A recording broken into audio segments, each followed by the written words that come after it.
Ever since I got the Mavic, I've been trying to find the best combination of in-camera settings along with post-processing workflow. Today we're going to talk about 5 things that can help to improve your Mavic footage. So everything I'm going to suggest is based on tests, it's based on user experience, and I'm going to show examples.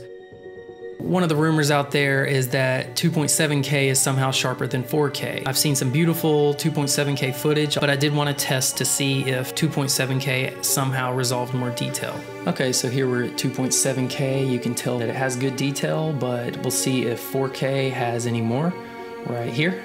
And here you can tell that the 4K definitely resolves more detail. I'm not saying the 4K is the better setting right now. I'm just saying that the rumor that 2.7K is somehow sharper is false.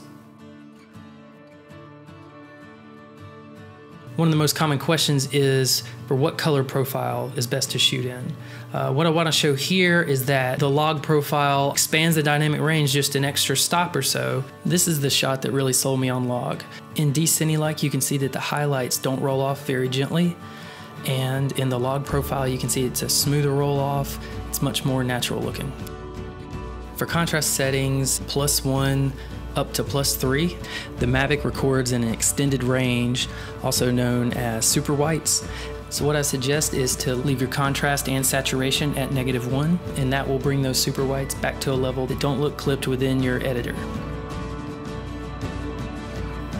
Now, one problem with log footage is that it comes out of the camera looking very flat. So I created a corrective LUT that takes this profile and puts it back to a contrast that matches D-Cinelike while still maintaining the highlight roll-off of D-Log. And you can find a link to this D-Log corrective LUT in the description below.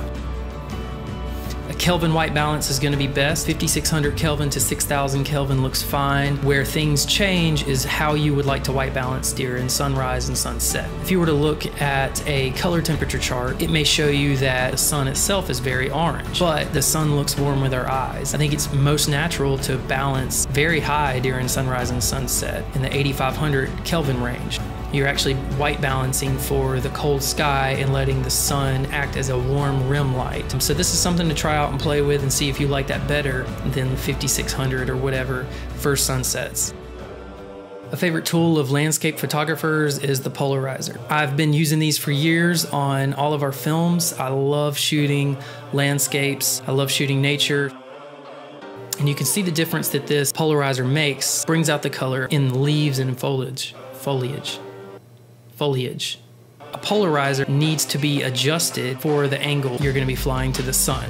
So what you want to do is just hold that polarizer up to your eye, face the direction that you plan on flying. Rotate that polarizer and you'll be able to see that polarization effect at its maximum. Just note what is at 12 o'clock, then pop that on your gimbal before you turn the camera on so that you don't damage that gimbal.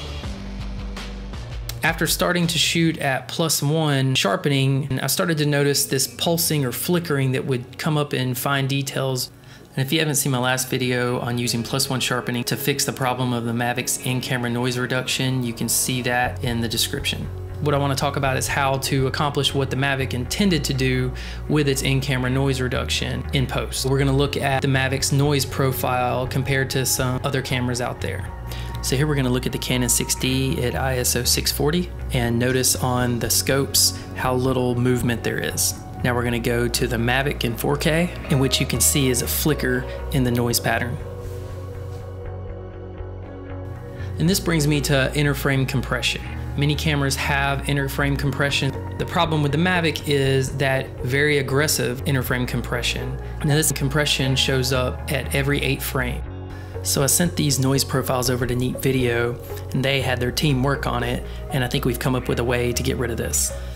And here we have the noise flickering from before, and now we're going to apply our custom Neat Video settings, and you can see that the flickering has been removed.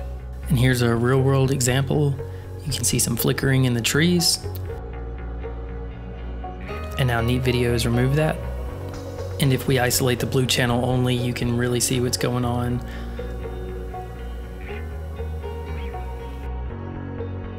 And I do want to make a note that 2.7K seems to have less of this flicker than 4K, and that's one of the trade-offs of 4K. I've made the noise profiles along with the presets for Neat Video and a separate instructional video available in the description below.